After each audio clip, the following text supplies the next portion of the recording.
घी में पशुओं की चर्बी, वनस्पति ऑयल, आर्टिफिशियल कलर व फ्लेवर आदि मिलाकर करोड़ों लोगों की जिंदगी से खिलवाड़ हो रहा था। इसलिए हमने 60 से अधिक पैरामीटर्स पर खरा पतंजलि गाय का शुद्ध देसी घी उपलब्ध कराया। डिपार्टमेंट ऑफ एनिमल हस्बेंड्री के अनुसार देश में लगभग 19 करोड़ गाय हैं। हम चाहते हैं कि गौ माता की रक्षा हो और लोगों को गाय का शुद्ध घी और दूध मिले। यही हमारा संकल्प है। नेशनल हेराल्ड केस को मुद्दा बनाकर अक्सर बीजेपी कांग्रेस को घेरती नजर आती है।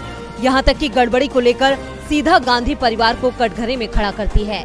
लेकिन जांच एजेंसियों को अब तक इस मामले में कोई भी पुख्ता सबूत नहीं मिले हैं।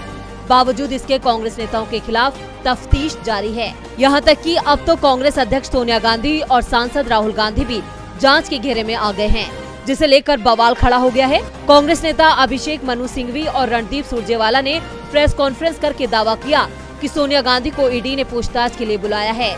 सिंघवी ने कहा कि ईडी ने 8 जून को पूछताछ के लिए ईडी ऑफिस पहुंचने के लिए कहा है। सोनिया इस पूछताछ में जरूर शामिल होंगी। राहुल फिलहाल विदेश गए हैं, अगर वो तब तक वापस आ गए तो जाएंगे, वरना ईडी से और वक्त मांगा जाएगा। जानकारों के मुताबिक अगर सोनिया और राहुल ईडी के सामने पेश नहीं होना चाहते हैं तो उनके सामने ऑप्शन है। पहला, वो नोटिस का जवाब दिए बिना छोड़ सकते हैं। इस स्थिति में ईडी उनको दोबारा नोटिस भेजेगी। वहीं दूसरा ऑप्शन ये है कि वो इस नोटिस को कोर्ट के सामने चैलेंज करें। वहीं इस नोटिस के बाद कांग्रेस ने मोदी सरकार को आड़े हाथों लिया है। प्रेस कॉन्फ्रेंस में रणदीप सुरजेवाला ने कहा कि पूरी साजिश के पीछे पीएम है और ईडी उनकी पालतू एजेंसी है। मोदी सरकार बदले की भावना में अंधी हो गई है। उन्होंने ईडी के नोटिस को नई कायराना हरकत बताया है। सुरजेवाला ने कहा कि नेशनल हेराल्ड 1942 का अखबार था। उस वक्त ब्रिटिश सरकार ने इसको दबाने का काम किया था। अब मोदी सरकार ईडी का इस्तेमाल करके ऐसा कर रही है। दरअसल सोनिया और राहुल गांधी से पूछताछ सुब्रमण्यम स्वामी के आरोपों को लेकर की जा रही है। 2014 में सुब्रमण्यम स्वामी ने सोनिया और राहुल के खिलाफ केस दर्ज कराया था, जिसमें स्वामी ने गांधी परिवार पर 55 करोड़ की गड़बड़ी का आरोप लगाया था। वैसे ये कोई पहली बार नहीं है जब कांग्रेस के दिग्गजों को जांच में शामिल किया गया हो। इससे पहले ईडी ने कांग्रेस के 2 बड़े नेता पवन बंसल और मल्लिकार्जुन खड़गे को बीते 12 अप्रैल को जांच में शामिल किया था, जिसे लेकर सियासत गर्मा रही है। जहां बीजेपी कांग्रेस पर आरोप लगा रही है तो वहीं विपक्षी पार्टी भी इसे साजिश बता रही है। लखीमपुर खीरी कांड में किसानों पर गाड़ी चढ़ाने के आरोप में पहले ही आरोपी आशीष मिश्रा मोनू घिरा हुआ है और उसकी जमानत को लेकर भी सुनवाई जारी है। वहीं इसी बीच एक ऐसी खबर आई है जिसने आशीष मिश्रा मोनू पर कई सवाल खड़े कर दिए हैं और वो खबर है लखीमपुर खीरी मामले में गवाह पर हुए हमले की। आपको बता दें कि ये खबर इस बीच आई है जब आरोपी आशीष मिश्रा मोनू को हाई कोर्ट से राहत नहीं मिल रही है। बता दें कि भारतीय किसान यूनियन टिकैत के जिला अध्यक्ष और लखीमपुर हिंसा के गवाह दिलबाग सिंह पर 2 अज्ञात लोगों ने हमला कर दिया। हालांकि सिंह को इस हमले में कोई नुकसान तो नहीं हुआ, लेकिन इससे उन लोगों में खौफ जरूर देखा जा रहा है जो आशीष मिश्रा के खिलाफ कोर्ट में गवाही देने की तैयारी में है।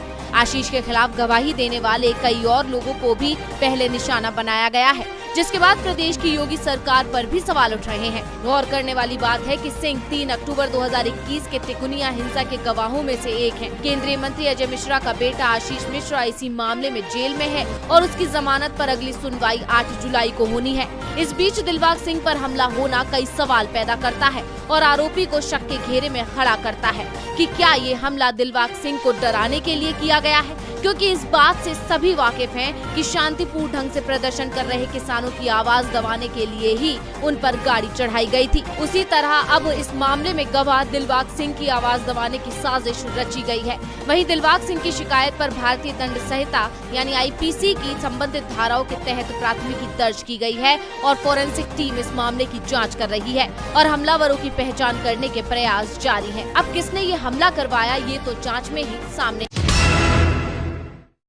दुनिया में इस वक्त सबसे ज्यादा आबादी वाला देश चीन है, उसके बाद भारत का नंबर आता है। लेकिन ज्यादा आबादी होने के बावजूद विकास के मामले में चीन भारत से ज्यादा आगे है। मोदी सरकार के राज में देश में विकास को रफ्तार मिल ही नहीं पा रही है, जिसका सारा ठीकरा वो जनसंख्या पर फोड़ रही है। यहाँ तक कि सरकार के मंत्री एक खास समुदाय को हमेशा अपने निशाने पर लेते हैं और अब तो अपनी विफलता को छिपाने के लिए सरकार जनसंख्या नियंत्रण कानून लाने की बात कह रही है। केंद्रीय मंत्री प्रहलाद सिंह पटेल ने कहा कि जनसंख्या नियंत्रण के लिए जल्द ही कानून लाया जाएगा। खाद्य प्रसंस्करण उद्योग मंत्री ने कहा कि जल्द ही इसे लाया जाएगा, चिंता मत करो। जब इस तरह के मजबूत और बड़े फैसले लिए गए हैं तो बाकी भी लिए जाएंगे। उनका ये बयान मोदी सरकार की चिंता को ही बढ़ाने वाला है, क्योंकि केंद्रीय स्वास्थ्य मंत्री मनसुख मांडविया ने हाल ही में संसद में कहा था कि सरकार ने जनसंख्या नियंत्रण हासिल करने के लिए जागरूकता और स्वास्थ्य अभियानों का सफलतापूर्वक इस्तेमाल किया था और कानून की कोई आवश्यकता नहीं है। मांडविया ने आंकड़ों का हवाला देते हुए कहा कि ये इंगित करता है कि जनसंख्या नियंत्रण पर सरकार की नीतियां बल प्रयोग के बिना है, इसे अनिवार्य बनाकर और जागरूकता के माध्यम से काम कर रहे हैं। मांडविया कानून लाने के पक्ष में नहीं है, बावजूद इसके बीजेपी नेता समय समय पर जनसंख्या को विनियमित करने के लिए एक कानून पर जोर देते रहे हैं। जनसंख्या नियंत्रण विधेयक पर काफी संसदीय बहस छिड़ी हुई है। आपको बता दें कि आजादी के बाद से अब तक 35 से ज्यादा बार 2 बच्चों की नीति संसद में पेश की जा चुकी है, लेकिन ये कानून बनने में विफल रही है। बावजूद इसके एक बार फिर से मोदी के मंत्री ने कानून को लाने की बात कही है। ऐसे में सियासत का गरमाना तय है।